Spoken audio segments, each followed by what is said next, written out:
January 1945. Snow drifts across the barbed wire fences of a small camp on the edge of Kansas. The air bites hard, clean, sharp, and strangely peaceful. Inside the wooden barracks, the faint hum of conversation mixes with the rhythmic clang of metal trays. German voices. Laughter even. The prisoners of war sit at long tables under warm yellow lights. Bowls of thick stew steaming before them. Soft white bread beside tin mugs of coffee. Outside, an American guard stamps his boots against the cold and glances through the frosted window, watching the enemy he once fought now eating better than many civilians back home. At another table, a young German soldier named Ernst folds his hands, murmuring grace. When he looks up, there is disbelief in his eyes. He had expected hunger, cruelty, and endless punishment. Instead, there is warmth, safety, order. By late 1944, the tide of World War II had shifted decisively against Germany. The Allied forces had broken through the Western Front after D-Day, pushing through France and into the heart of the Reich. In the east, the Soviet army advanced relentlessly, reclaiming territories lost in 1941. German forces, exhausted and overstretched, were surrendering in unprecedented numbers. Among these, thousands were transported across the Atlantic to the United States. Prisoners of war destined for camps spread across the Midwest, the South, and even the arid expanses of the West. The United States, adhering to the Geneva Conventions of 1929, had committed to humane treatment of enemy soldiers. Unlike the grim images often portrayed in wartime propaganda, American policy emphasized proper food, medical care, and shelter. It was not merely an obligation of law. It was a strategic decision. Well-treated prisoners would be easier to manage, less likely to resist, and could potentially foster goodwill that might shape post-war reconstruction and diplomacy. Camps were carefully selected and constructed. Sites such as Camp Aliceville in Alabama, Camp Forest in Tennessee, and Fort Knox in Kentucky became microcosms of order amidst global chaos. Barbed wire fences enclosed orderly rows of wooden barracks. Inside, bunks were neatly made, washrooms were maintained, and kitchens prepared large, consistent meals. Red Cross inspections were regular, ensuring compliance with international standards. The logistics behind these camps were remarkable. Tens of thousands of prisoners required daily sustenance, medical attention, and supervision. American soldiers, many of them young men themselves, were tasked with providing this care while maintaining strict security. Kitchens operated on military precision, producing hot meals from scratch. Soups, meats, vegetables, bread baked on-site, and desserts when supplies permitted. Medical facilities were staffed with trained personnel, treating injuries, illnesses, and even psychological strain. Mail systems connected prisoners to families back in Germany, a lifeline that bolstered morale and reinforced humanity in the midst of confinement. For the German prisoners, the first encounter with American camps was surreal. Soldiers hardened by years of propaganda and brutal combat expected chains, starvation, and harsh discipline. Instead, they found warmth, cleanliness, and sustenance beyond anything they had anticipated. Barracks were heated, beds were supplied with clean linens, and recreational facilities offered a rare glimpse of normalcy. Sports fields, musical instruments, libraries, and occasionally cinema screenings. The contrast could not have been starker to their experiences on the front lines, where shortages, disease, and relentless shelling defined daily existence.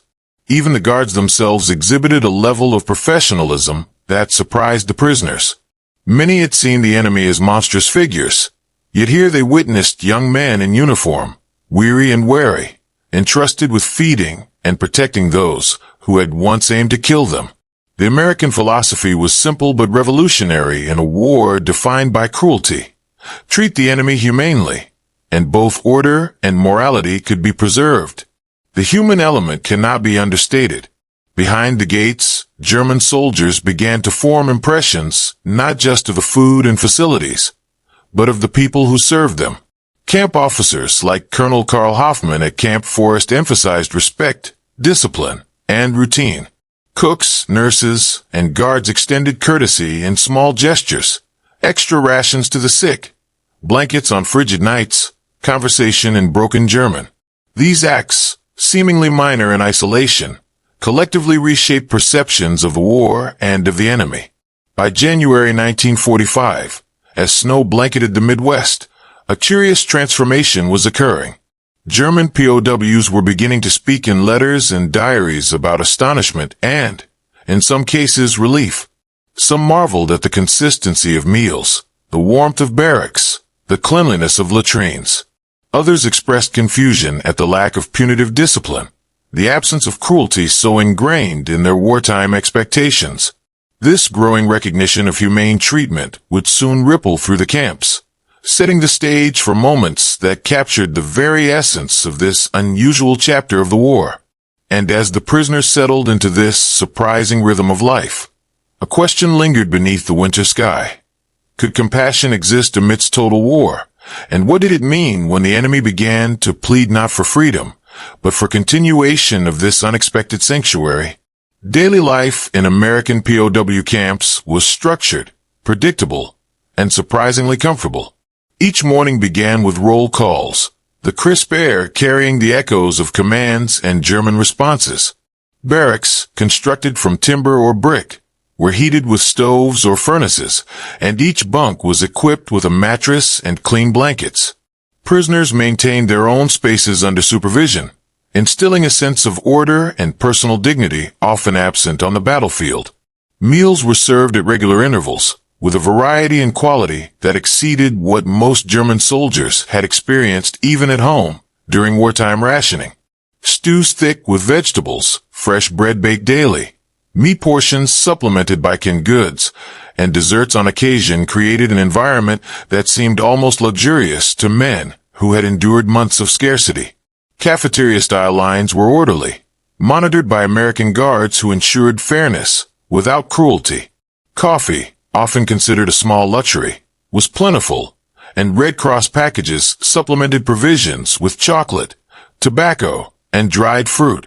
Hygiene standards were high. Latrines were cleaned daily, showers were frequent, and infirmaries were well stocked and staffed. Medical care addressed both physical and mental health, with doctors and nurses treating illnesses, wounds, and the psychological strain of captivity. In some camps, recreation halls hosted chess, reading, and even musical performances.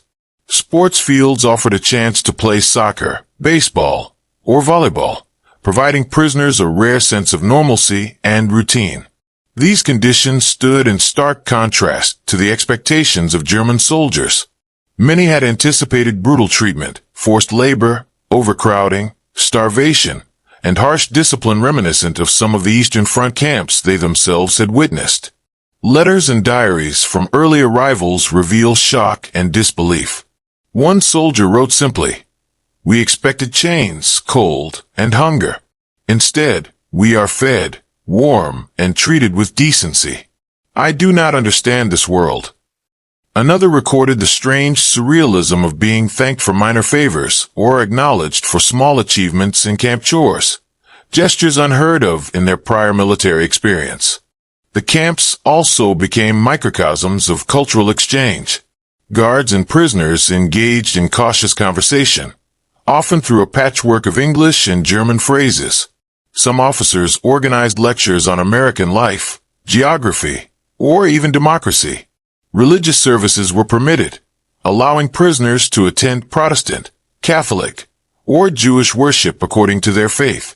Music, both military and civilian, bridged the divide further, with camp concerts occasionally featuring joint participation, creating moments of shared humanity rarely seen amid war. Even the infrastructure itself, the barracks, kitchens, laundry facilities, and medical wards, reflected a logistical feat that underscored America's industrial capacity. Supplies were abundant, cooking equipment efficient, and maintenance crews attentive. The consistency of supply, care, and cleanliness fostered a sense of stability. Prisoners could predict the rhythm of life: wake, eat, work, or recreate. Eat again, sleep. Such predictability was a stark contrast to the unpredictability and terror of frontline combat. By winter 1945, as snow blanketed the camps, stories began to circulate among prisoners of extraordinary kindness and care. A report from Camp Aliceville noted prisoners requesting extra blankets for friends or refusing to work as punishment for minor infractions, choosing instead to be guided patiently by their guards. Across the Midwest, these anecdotes were mirrored in letters home, where German soldiers described hot meals, comfortable beds, and unexpected freedoms with astonishment and, occasionally, gratitude. This emerging reality, that the enemy could be treated with decency, even generosity, set the stage for the extraordinary accounts that would follow. It was here, amid the stark contrast of war outside and comfort inside, that German POWs first began to question their assumptions. They began to realize that survival in captivity did not have to mean suffering, and that the Americans who held them were not monsters, but human beings capable of empathy and structure. The calm, ordered rhythm of daily camp life, punctuated by warm meals and humane treatment, naturally led to deeper reflections on morality, strategy, and human behavior, angles that would reveal the full significance of these camps in the broader tapestry of the war. For the German prisoners, the experience of American POW camps was an emotional upheaval. Men hardened by years of combat, some only 19 or 20, confronted a reality they had never imagined. Warmth, regular meals, cleanliness, and medical attention challenged every expectation. Diaries and letters from early 1945 describe a mix of disbelief and gratitude. One soldier wrote, "I do not understand how the enemy can feed us better than my own country ever did." Another recalled the comfort of a wool blanket on a freezing January night, a simple object that became a symbol of security and dignity. Beyond the material comforts, the emotional environment mattered. Prisoners were treated as human beings, not mere captives. American guards acknowledged birthdays, celebrated minor victories in sports, and encouraged correspondence with families. These gestures, though small, reinforced a sense of identity and agency. Men began to form routines and friendships within the camp, reading, playing chess, or practicing music. The monotony of captivity was softened by structure and kindness, transforming fear into cautious trust. The psychological impact was profound. Soldiers reported lower levels of anxiety and depression compared with POWs in other Allied or Axis camps. Many expressed a strange reluctance to leave at the war's end. Some petitioned to remain temporarily, preferring the relative comfort of camp life over the uncertainty awaiting them back in a devastated Germany. This reaction, the desire to remain in enemy hands, was extraordinary, highlighting the power of humane treatment in reshaping human perception amid conflict. Tactical angle. The tactical rationale behind the quality of American camps extended beyond morality. Large numbers of prisoners presented both a logistical challenge and a security concern.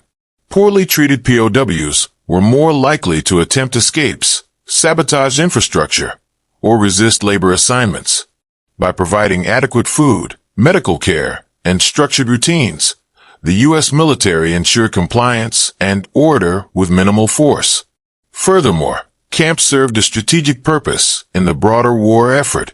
Well-treated prisoners could be leveraged as propaganda, demonstrating adherence to international law and the ethical superiority of the Allied cause. American officers understood that news of humane treatment could demoralize enemy forces and encourage surrender. Reports of German soldiers expressing astonishment at camp conditions were quietly circulated, reinforcing the strategic value of civility in captivity. The scale of these operations was immense. Tens of thousands of prisoners required daily feeding, housing, medical care, and supervision.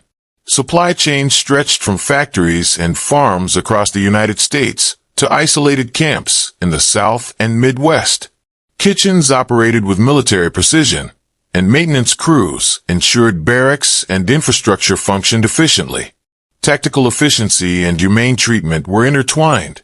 Well-fed, Healthy prisoners were easier to manage and less likely to disrupt camp operations. Leadership angle. Leadership played a pivotal role in shaping the atmosphere of American POW camps. Officers like Colonel Carl Hoffman at Camp Forest and Major Charles S. Smith at Camp Ellisville emphasized humane treatment as both duty and strategy.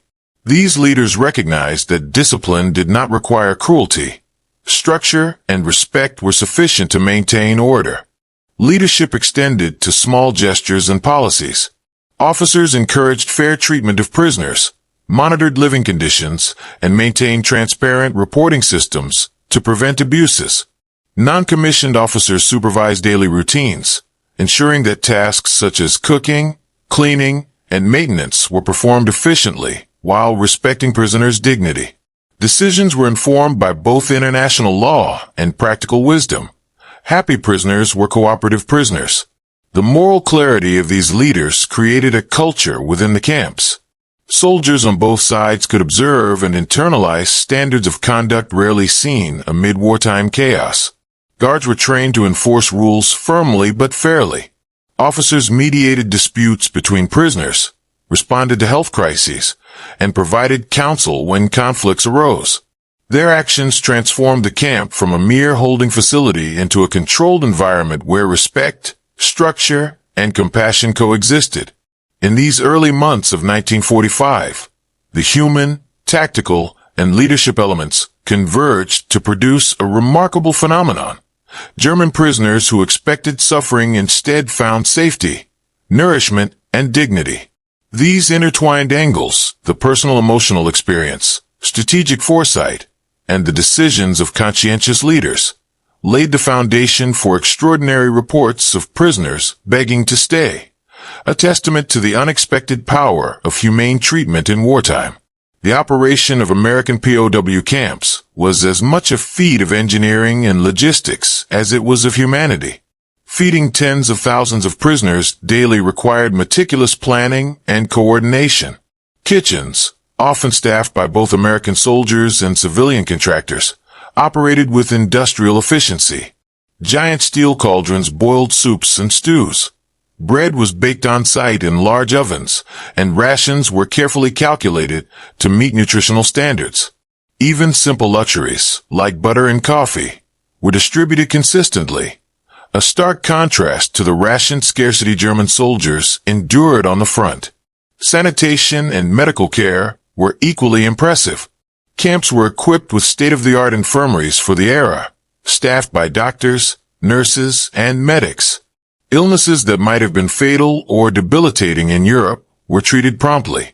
Laundry facilities ensured clean clothing, and barracks were regularly maintained, with heating systems monitored to withstand harsh winters. The logistics behind these operations were not merely administrative. They represented a strategic application of America's industrial capacity, turning the simple act of feeding and housing prisoners into a demonstration of efficiency, order, and superiority. Enemy perspective angle. The German soldiers themselves were perhaps the most telling witnesses to the camp experience.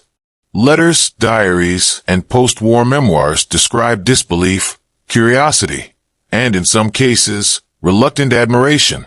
One soldier recalled, "I had expected to be starved, beaten, and humiliated. Instead, I was fed, clothed, and allowed to walk freely within the camp. I could not comprehend such kindness from those I had been taught to hate." For many, the realization was disorienting. Years of indoctrination and battlefield experience had painted Americans as merciless opponents. Yet here, in a fenced camp in Alabama or Kentucky, these assumptions were dismantled daily. Soldiers wrote home about the quality of meals, the comfort of the barracks, and the fairness of their treatment. Some even contrasted the American camps favorably against German camps for captured Allied soldiers, noting the difference in food, hygiene, and medical attention. This perspective was not purely anecdotal. Reports compiled by American officers noted patterns in prisoner behavior, increased cooperation, reduced attempts to escape, and surprisingly, requests to remain temporarily beyond the war's end. The enemy's astonishment became, in itself, a measure of the camp's effectiveness, a quiet testament to the power of humane treatment in a world dominated by brutality. Moral and philosophical angle. Beyond strategy and logistics lay a deeper moral question. What did it mean to treat the enemy with dignity during a total war? Within the U.S. military and among the civilian population, debate occasionally surfaced. Some questioned why resources were devoted to prisoners, rather than American soldiers or civilians. Others argued that humane treatment was both a legal obligation and a reflection of national character. This moral clarity shaped behavior at every level. Guards who witnessed the prisoner's gratitude often reflected on the contrast between the war's violence and the camp's quiet order.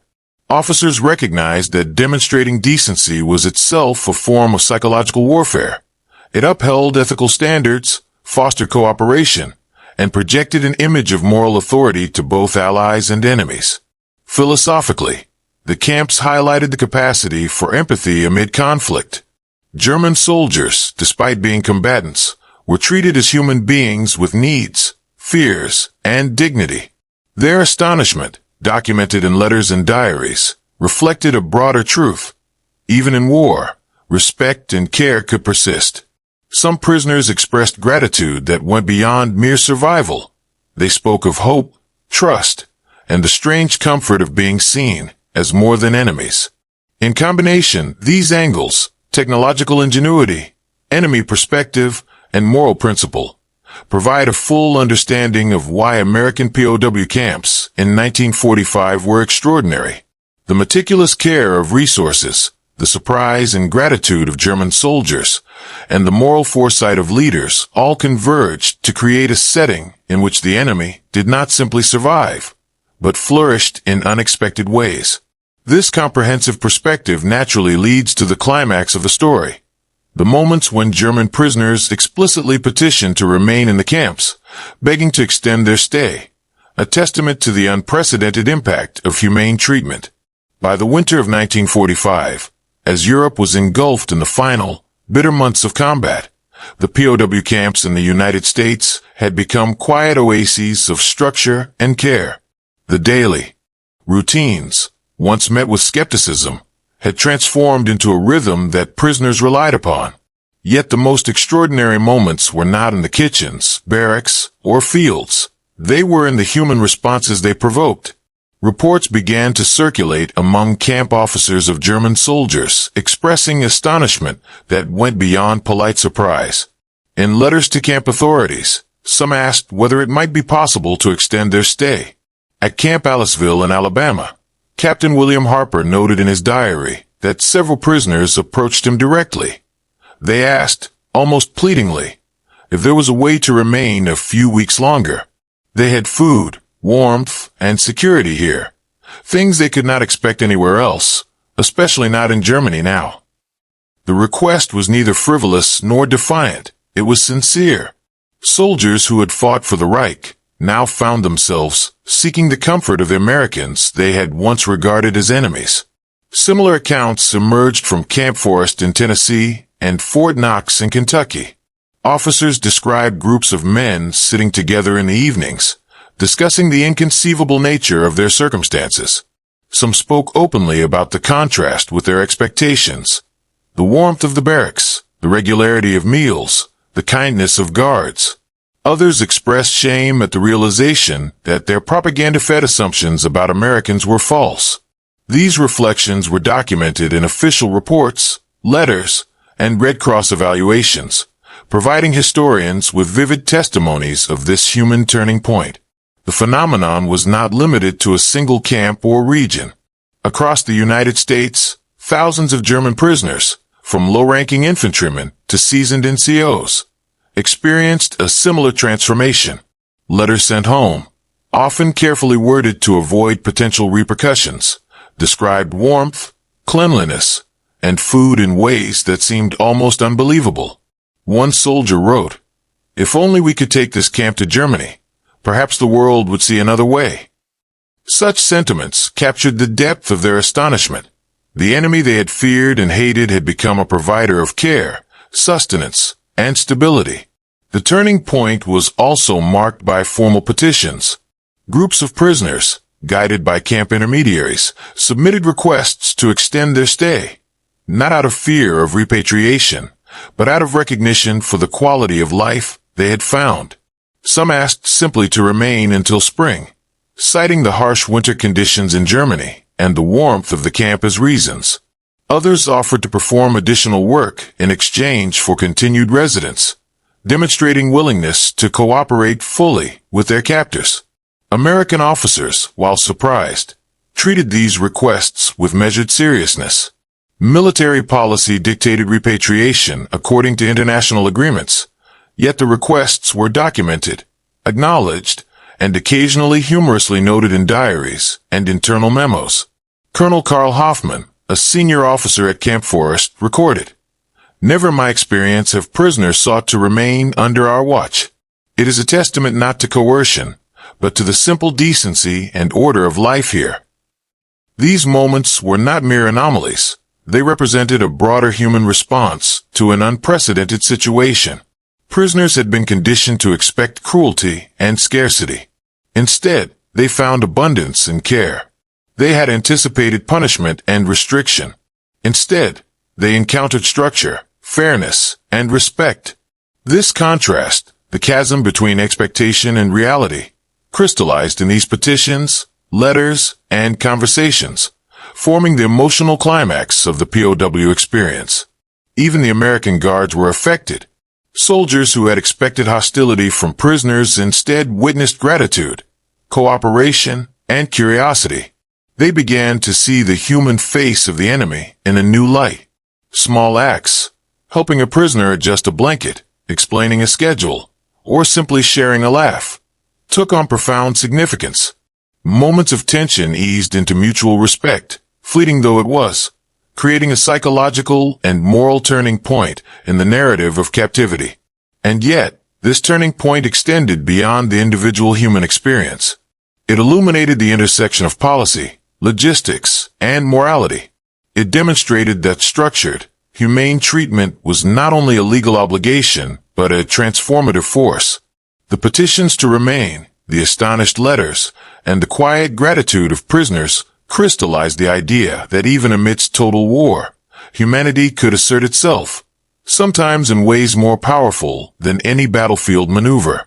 As winter receded and the first signs of spring appeared, the phenomenon reached its zenith.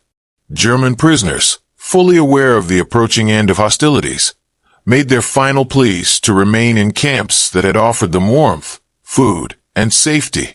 The response of American officers, combining adherence to international law with recognition of human dignity, would soon conclude this extraordinary chapter, a story of war, compassion, and the unexpected power of humane treatment. As the winter of 1945 waned, the extraordinary circumstances of American POW camps drew attention beyond the confines of fences and barracks. Reports reached the War Department and the International Red Cross, documenting not only compliance with the Geneva Conventions, but also the unexpected emotional responses of German prisoners. Inspectors were struck by the stark contrast between what prisoners expected and what they experienced.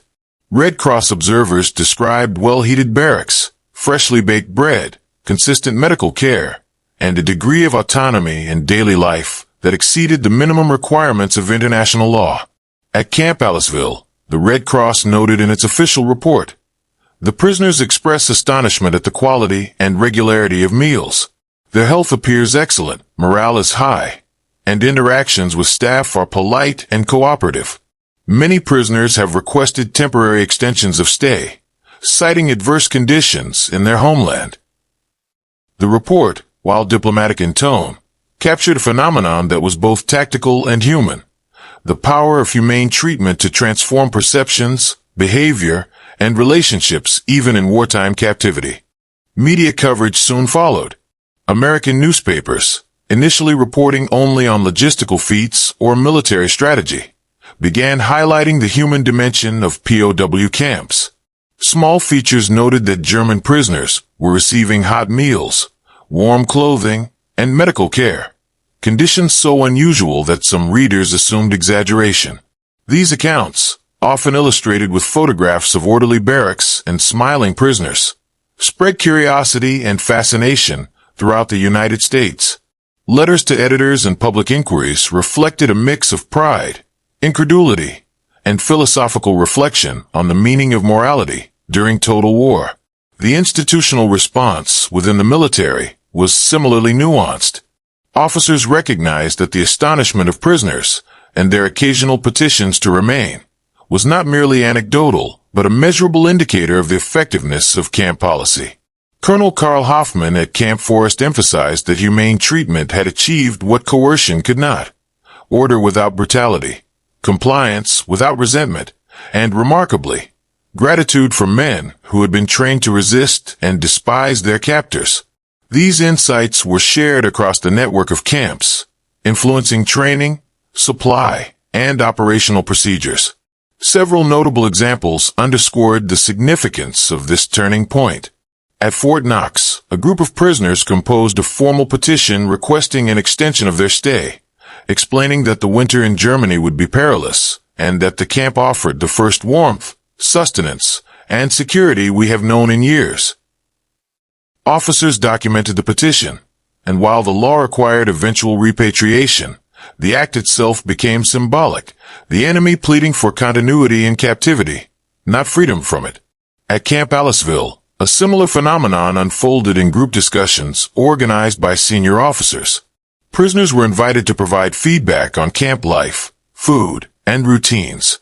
The responses were overwhelmingly positive, highlighting both material and emotional factors. Soldiers praised the quality of meals, the care of medical staff, and the consistency of routines. They expressed astonishment at the absence of cruelty and noted the respect shown by guards. In informal interviews, prisoners spoke of gratitude and even a reluctant admiration for the very people who had once been their enemies. The cumulative effect of these accounts, inspections, and media coverage was profound. It demonstrated that structured humane treatment could reshape perceptions even in the midst of total war. Prisoners were not simply surviving. They were adapting, reflecting, and in some cases, forming attachments to the routines and structures that had protected them. The turning point, once subtle and anecdotal, now had official recognition.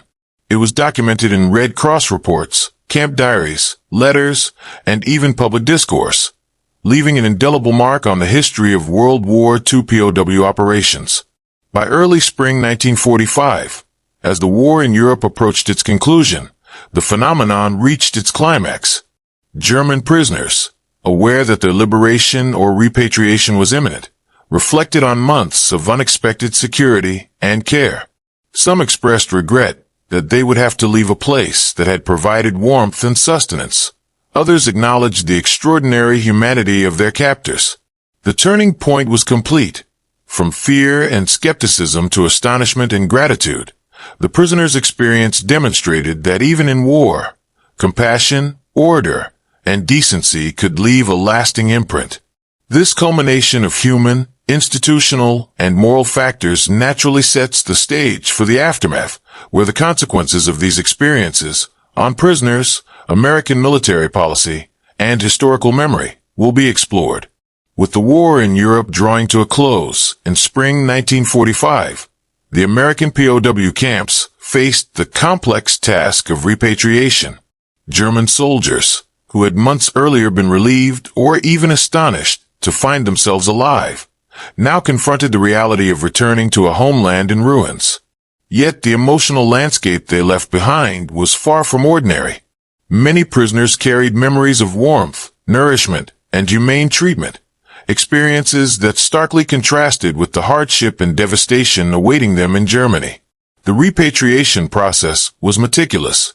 Camps coordinated transport to ports for transatlantic voyages, adhering to both logistical efficiency and international regulations. Officers documented prisoners' physical and psychological health, noting the striking contrast with reports from other theaters where malnutrition, disease, and abuse were common. Mortality rates in American camps were exceptionally low, with very few prisoners succumbing to illness or injury. This outcome reflected the combined impact of medical care, structured routines, and consistent nourishment. Beyond statistics, the human consequences were profound. Letters, diaries, and memoirs recount German soldiers expressing a mix of relief and nostalgia. One former prisoner wrote, "I returned to Germany hungry, cold, and weary, yet I carried with me the memory of warmth and care. The Americans gave us what we never expected, decency." Another reflected on the psychological shift experienced during captivity, the realization that humanity could exist even amidst total war. These narratives offered a counterpoint to prevailing images of hatred and brutality, revealing a nuanced dimension of conflict. The American military also documented lessons learned. Reports highlighted the operational advantages of humane treatment. Prisoners were compliant, cooperative, and less likely to cause disruptions. The logistical investment in food, housing, and medical care was justified not only by international law, but also by practical outcomes. Officers concluded that decency could coexist with security, a principle that influenced future military doctrine regarding the treatment of captives and the integration of international conventions into operational planning. This era also left a lasting imprint on public perception. Newspapers, memoirs, and oral histories captured the astonishment of German POWs and the conscientiousness of American officers and guards. Stories of prisoners requesting to remain in camps, praising the quality of food, and marveling at the organization of daily life circulated widely. These accounts fostered a narrative that America's approach to captivity was both effective and morally defensible, providing an example of strategic humanity in the midst of global conflict. Socially, the experience altered relationships between captives and guards. Bonds, however fleeting, were formed through shared routines, polite interaction, and small acts of kindness. Prisoners recalled instances of guards assisting with illness, sharing knowledge of American life, or mediating disputes. For the soldiers tasked with supervision, witnessing gratitude for men once deemed enemies offered a profound lesson in empathy and the human capacity for mutual respect, even in times of war. As soldiers returned to civilian life, these memories persisted. Former POWs carried their experiences into post-war Germany, recounting the unexpected generosity and order they had encountered. Some used these recollections to shape their worldview, influencing attitudes toward reconciliation and reconstruction. The camps became, in effect, a living demonstration of how humane treatment could create lasting psychological and cultural impact, shaping both individuals and institutions. And while the immediate aftermath focused on repatriation, health, and reintegration, the broader implications were already apparent. The humane conduct of American camps had created a legacy of respect, strategic wisdom, and historical testimony that would inform military and diplomatic practices for decades to come. As the last German prisoners boarded ships bound for a shattered homeland, the significance of their time in American camps extended far beyond immediate survival. The lessons learned, both practical and moral, reverberated through military planning, diplomatic relations, and historical memory. Officers who had overseen the camps reflected on the remarkable interplay of structure, decency, and strategy. They recognized that humane treatment was not merely an ethical obligation, but a force multiplier. Prisoners were cooperative, order was maintained, and the reputation of the United States as a lawful and moral power was enhanced. Psychologically, the impact on German POWs was profound. Letters and memoirs written years later recall a mixture of gratitude, astonishment, and in some cases, guilt. Soldiers who had expected cruelty found themselves treated with fairness and respect, challenging deeply ingrained beliefs. One former prisoner noted, "I had fought against them, hated them, yet they fed me, clothed me, and treated me as a human being. It changed how I viewed the world." These experiences influenced post-war attitudes, with many returning soldiers advocating for reconciliation and humanitarian reconstruction in the devastated regions of Germany. The influence on U.S. military policy was equally enduring. The operational success of these camps demonstrated that investing in humane conditions yielded measurable benefits. Prisoners complied with rules, health outcomes were excellent, and the risk of rebellion or escape was minimal. These principles informed later conflicts, embedding humane treatment as a core element of doctrine. Training manuals, operational guidelines, and international cooperation policies would all reference the lessons of 1944 to 1945, ensuring that the integration of decency and strategy remained a cornerstone of future operations. The broader historical memory of these camps has been preserved through official reports, Red Cross inspections, and countless personal testimonies. Scholars and historians have emphasized that the camps stand as a testament to what is possible when logistical efficiency, leadership foresight, and moral clarity converge. Photographs of orderly barracks, steaming kitchens, and organized recreation areas provide visual evidence of an environment that contradicted expectations of wartime captivity. First-hand accounts, meanwhile, capture the astonishment and gratitude of prisoners who experienced this rare chapter of humanity amidst global conflict. Culturally, the narrative of American POW camps contributed to a vision of the United States as a nation capable of both strength and compassion. News articles from the period highlighted the contrast between expectation and reality. Enemy soldiers pleading to remain in camps, praising the quality of food, and expressing gratitude for basic comforts that were often denied elsewhere in the war. These stories reinforced public understanding of the ethical responsibilities of a superpower and shaped perceptions of American military and moral authority for generations. Even decades later, the memories endured. Former prisoners, speaking in interviews or writing memoirs, described the warmth of barracks, the reliability of meals, and the fairness of officers.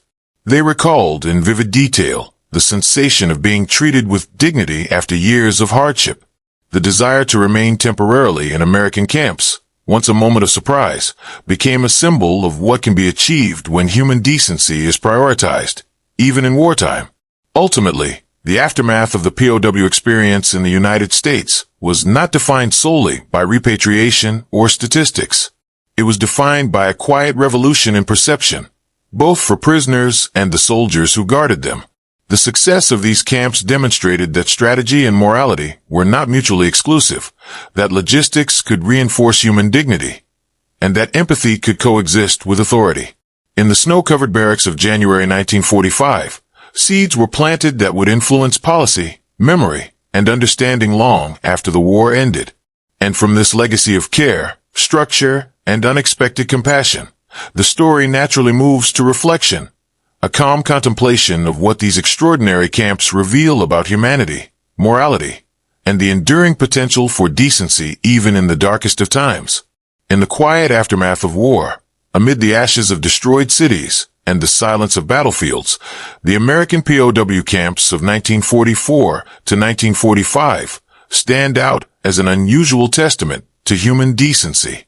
Here, thousands of German soldiers, once fierce enemies, experienced warmth, nourishment, and structure in a world otherwise defined by chaos. They arrived expecting deprivation, fear, and cruelty. Instead, they found order, kindness, and sustenance. Many begged to remain, not out of fear, but out of gratitude. This extraordinary reaction reflects more than just physical comfort. It reveals the profound psychological and moral power of humane treatment. The story of these camps illustrates that compassion is not weakness. In fact, it became a strategic tool, a force that maintained order, fostered cooperation, and reinforced morale. Structured routines, proper nutrition, medical care, and respectful leadership transformed fear into trust, suspicion into astonishment, and captivity into an unexpected sanctuary. The experience left an imprint on both prisoners and guards, shaping attitudes, memories, and, ultimately, policies that extended far beyond the closing months of the war. These camps also carry a broader lesson for history and humanity. Even in the most brutal of conflicts, the potential for empathy, fairness, and dignity persists. The germanpows pleas to remain underscore the universal human longing for security, respect, and care, values that transcend nationality, ideology, or circumstance. The juxtaposition of destruction abroad and decency within the fences reminds us that war need not extinguish humanity entirely.